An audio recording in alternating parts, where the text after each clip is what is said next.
With that which is most evil. Our story begins in the studio of a once thriving and highly profitable radio station located somewhere in the Northeast. But at this station, they've yet to realize their next broadcast will be coming to you live from the Vinyl Zone. At 8:52, talking about the latest in an ever-growing list of allegations and innuendos to surround the current occupants of the White House.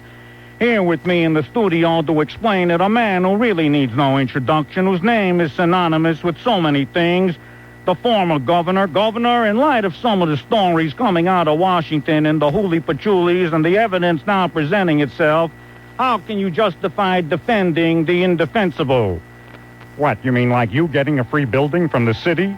You do what you're good at. But, Dirtus, allow me first to compliment you on your dogged style of journalism. That and the way you approach a racial story. Anywhere with it at any time. That's one of your innate abilities. Like Harrison Gaye's in Central Park for a story.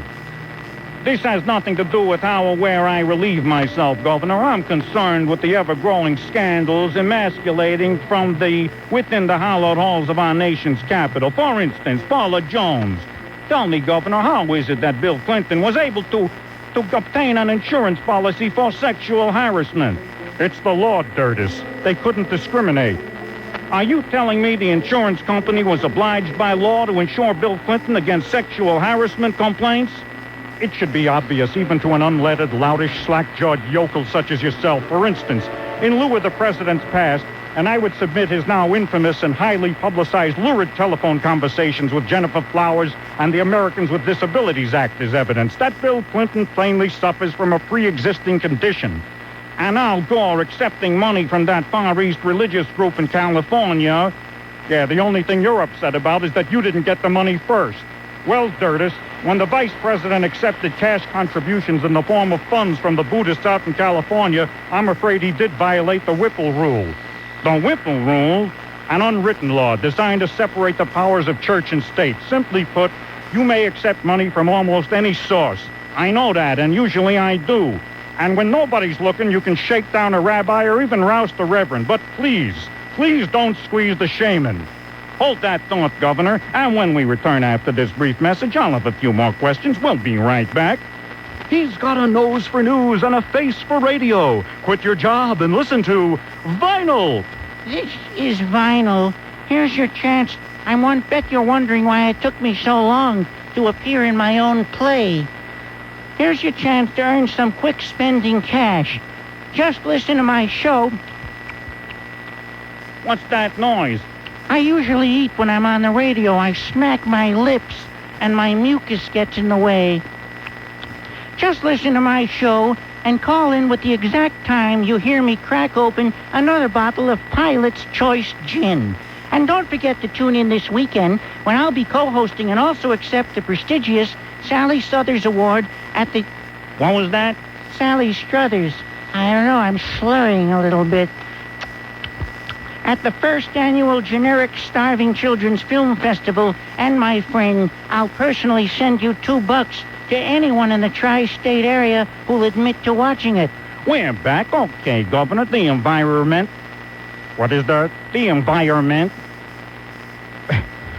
What do you think Bill Clinton's most crowning achievement has been with regards to the environment? Well, Dirtus, I believe...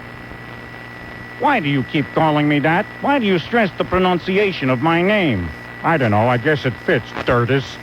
I believe the best is yet to come. For instance, this weekend, the president is going to Bismarck, South Dakota, in order to kick off National Earth Awareness Day. The highlight of the event will be the presentation of 300 surplus golf carts to the South Dakota Highway Patrol, a quick cup of coffee with the leaders of the Bingo tribe, and after the check clears, he'll be followed by a heartfelt apology to the spotted owl, muskrats, and the entire buffalo population of the Midwest.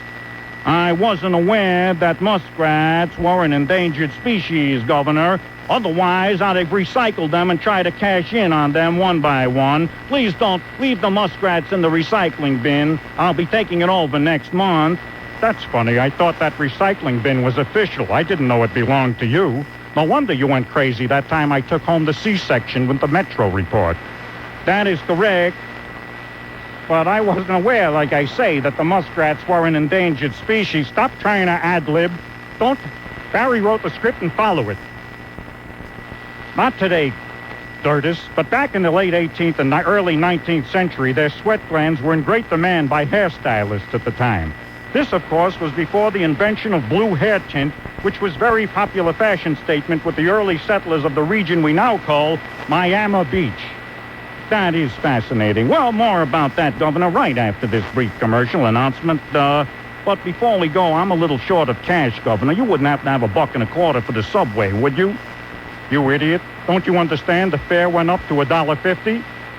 The last time I paid the fare, it was still $1.25. Okay, I'll take $1.50. I got to take the subway across town, and I don't have time to get this third-party check cashed. $1.25, what a coincidence. That's the same price for 5 minutes in the buddy booth at Show World.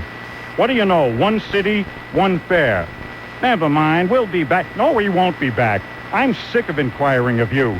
There's only one person in the whole world. I don't see this anywhere in the script. That's okay. We're going to add it in. It's coming to me naturally. There's only one person who can thrust and parry with you, Dirtus, and that's Charles Lawton. I was hoping that he was dead. No such luck. When you filed your first false police report, were you not then lying? Well, I answer the question, yes or no. Yes. And when you filed your second police report, were you not then lying as well? Well, yes. And when you filed your third, fourth, and fifth police reports that were false, weren't you lying as well? Yes, I suppose so, but please. When you stated on the radio that Jay Diamond was mentally unfit and on medication, were you not then lying? Yes. When you were still his supposed friend and you put a journalist of dubious distinction on your program, immediately following his program to denounce him in harsh defamatory terms, were you not lying then? Yes. Is it not true that you were then, are now, always will be, Dirtus, a chronic and habitual liar? He's having a heart attack. Who's going to finish the interrogation? There is only one person who can finish the interrogation at this point while I recover my health.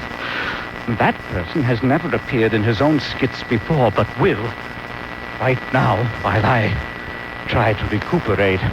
Ladies and gentlemen, the witness for the prosecution is none other than Jay Diamond himself. Well, I've never done this before, but what's your name? I don't have to answer these questions. Get him, boys. Hold him down there. Hey, wait a minute. Ooly patchouli, holy smoke-oly. Jump up and sit down. Don't use that jump up and sit down routine. Everybody thinks you made it up. You stole it. It's from Robin Ward in the old Batman TV show, but people think you made it up. Never mind that. Help. Hey, fellas, get him. Okay, J-Pal, don't worry. Norton and I are here. Hold him down, Norton, and let's get him. No. Now give him that truth serum. Okay, here you go, pal. No, please, anything don't that. Hijack, car wash, behemoth, mountain man, monolith. All my street names. Come on, help me, please. No use now, Dirtus. You're going to sit down and answer some important questions. It's about time this was made public. All right. What is your name, Dirtus? My name is Dirtus. What do you do? Well, I'm a crime fighter. We're not getting anywhere with this. Give him another shot of that truth serum. Crime fighter? What, are you kidding? What do you do? Well, I'm a crime fighter, and I also want to be rich and famous. I said truth. All right. Anything but the truth, please. Not the truth, not that. You said you were a crime fighter. Now, this guy's coming back to life. It is multiple personality, demonic possession. This guy didn't take his psychotic medication. You say I don't take my psychotic medication. Wait a minute. You're 45 years old, walk around in an absurd, clownish suit, and you live in your chair, and you say I'm nuts? I don't like this truth serum. I don't like it. Okay, I want fame and money. That's all I ever wanted. More truth serum. I pursue fame and fortune. That's why I wear this moron outfit, so people will notice me everywhere I go. And for some reason, stupid people associate a man in a costume with goodwill. Well, I have a question for you. If you fight crime at all, why is it that I never see accounts of your crime fighting in the newspapers or on television? Oh, that's because I'm publicity shy. Give him more of that truth serum. Publicity shy? What are you, nuts? Now tell me the truth. More serum. All right, it's true. What I like to do is to cash in on the goodwill of my supposed but non-existent crime fighting to advance my private career in radio and television and public speaking and everything else. Well, do you have a public relations person who works with you? Yes. Oh, it's starting to take effect. So you're a crime fighter with a public relations person. That is correct. Well, you seem to get along with everybody at work, though. That's because I keep my counsel to myself. What is it that you really want? I want to be the morning man again. Doesn't everybody? What about your bosses? I pretend to like them, but actually I use everybody. Well, let me ask you this. Does your so-called crime-fighting career help to promote those other careers that you like? Absolutely. Well, what happened with Jay? Why did you do that? Why did you put on some dubious journalist, to knock him for 3 hours, and then, when he left a message on your answering machine yelling and screaming about it, which most people would do, they usually scream when you put a knife in their back, what did you do then? I took the message off my answering machine and I circulated it around, but I didn't tell people why he was yelling and screaming at me, that I'd stabbed him in the back. And what I did was I just told people he was crazy and left hostile messages on my answering machine. But actually, under the truth serum, I realized he had a good reason. We'll have to stop for intermission in the middle of this lengthened skit and go to Clark Logan at traffic for WOR. Now, back to the play. So why did you do that to Jay? He has brains and talent. I hate that. I got ahead in life on nothing but nerve and guile, and I hate people with real talent and real ethics. That's why I get along with Bionel. Speaking of which, News Dwarf Radio. Find out why people are really stinking. And another thing. How did you get here, Howard? I don't know. They wrote me in. And another thing, you haven't done anything original since you got there, unless you count gin and Hawaiian punch and innovation. Oh, yeah? Well, who do you think came up with that saying, sock and sewed? You idiot. You jerk. You moron. And what's with the all-black outfit? Don't you know that went out with Chuck Willery? Oh, yeah? Well, listen, my friend. I'll have you know that indigo cotton is still very popular among certain people. Yeah, well, mass suicide is popular among a certain class of people. You don't get many laughs. Why, you're the only guy with smaller ratings than my organ. You're the only guy whose theme song is Toot-Toot, Tootsie, Goodbye. Are you kidding? I saw you fall in a ditch the other day during that rainstorm, and for a whole week your elevator shoes were stuck at 2-2. Well, that's what you think. I'll be 1-9 in 2 weeks. Yeah, well, you're 2-2 divine. And you know, it takes two to make a bargain. So get in your little costume of a tutu and get out of here. Why, I suppose you, my friend, know how to get laughs? Did anybody ever tell you you look like Eddie Munster doll in that outfit? Who's your tailor, Stevie Wonder? Wait a minute now. I got it. If we stuck a bolt in his neck, he'd look just like Frankenstein.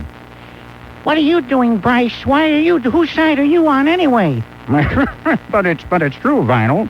It's also true. Why, you know, Howard, if he wore a cape, we'd call him Count Dorkula. Yeah, but I don't feel too bad, little fella. You're still taller than your ratings. But I am funny. I can pull down ratings. I can prove it only if they give me a chance. I'll do anything, whatever it takes. I'll do it. I'll do even what Malachi Martin said not to do. See, I can ad-lib only when someone else gives me the lines. Whatever it takes, I'll do it. Wait.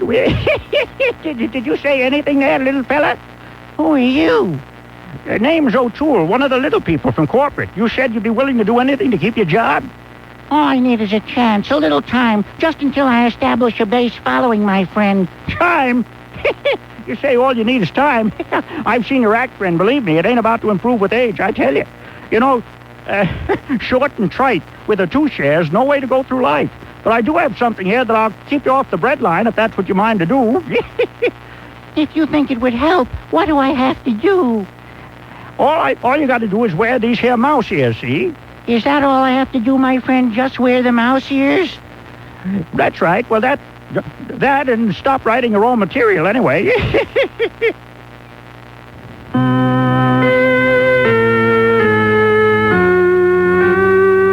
Ladies and gentlemen, live from the Mouse's Lair, deep within the concrete confines of the Magic Bunker, 200 feet below corporate headquarters in Buena Vista, California, News Dwarf Radio, a pioneer of benign broadcasting, is proud to present its all-star lineup, the Magic Bunker Mouse-Skatools.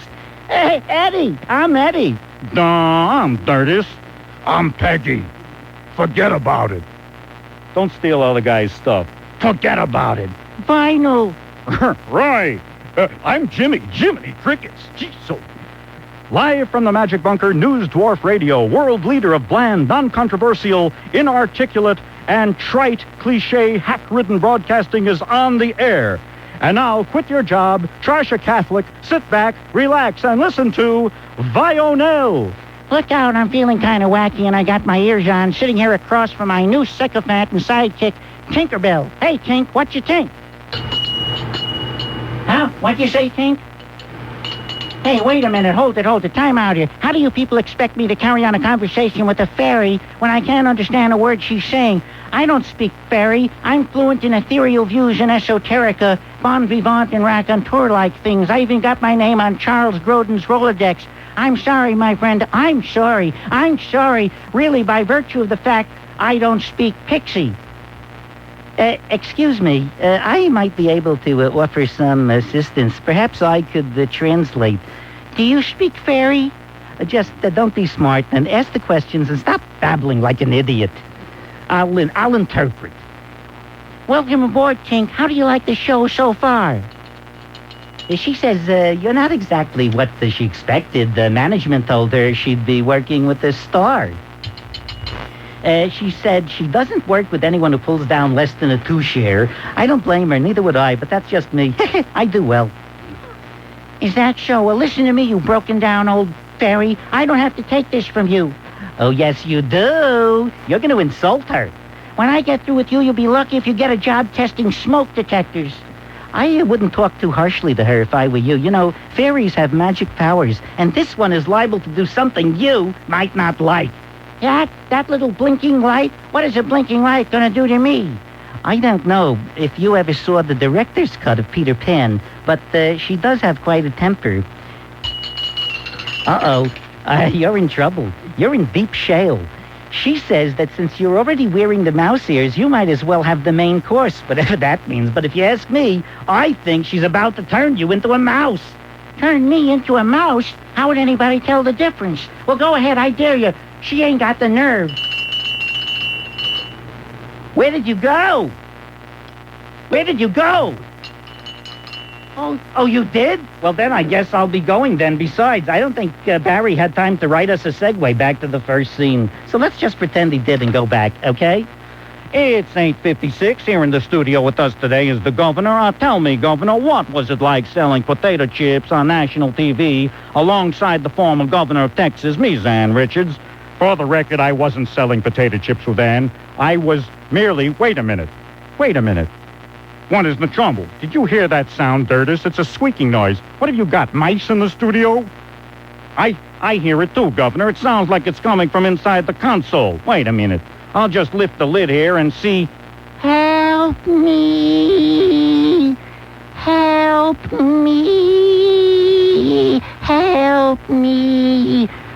Well, sure enough, Governor, it is a mouse. Well, what do you know? And look, Dirtus, isn't he cute? Why, he's even wearing one of those little hipster outfits and an earring.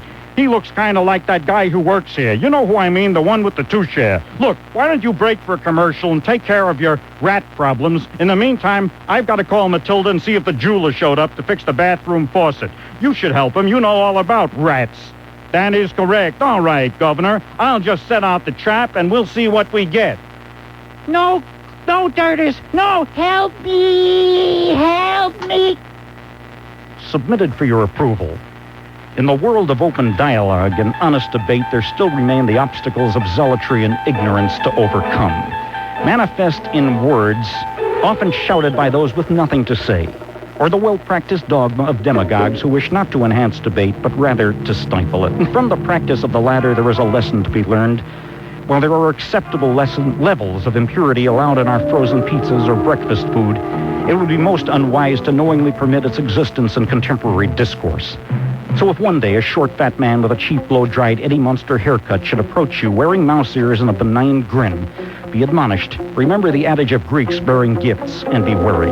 For the true intentions of that cute, fuzzy rodent might ultimately not hold your best interests at heart. It shouldn't surprise you if, in lieu of ethereal enlightenment, this particular mouse should instead deign to poop in your Captain Crunch.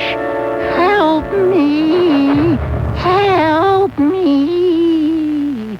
And that, ladies and gentlemen, is the latest rendition of the mighty Diamond Art Players here on Radio 710 WOR, a magnum opus. They've been in exile, rehearsing this in Saint-Tropez since last they appeared here in the latter week of March. I want to thank one of the greatest comedy writers who's been my collaborator for many years, the great Barry Smith. Barry, come over here, and can you turn his mic on?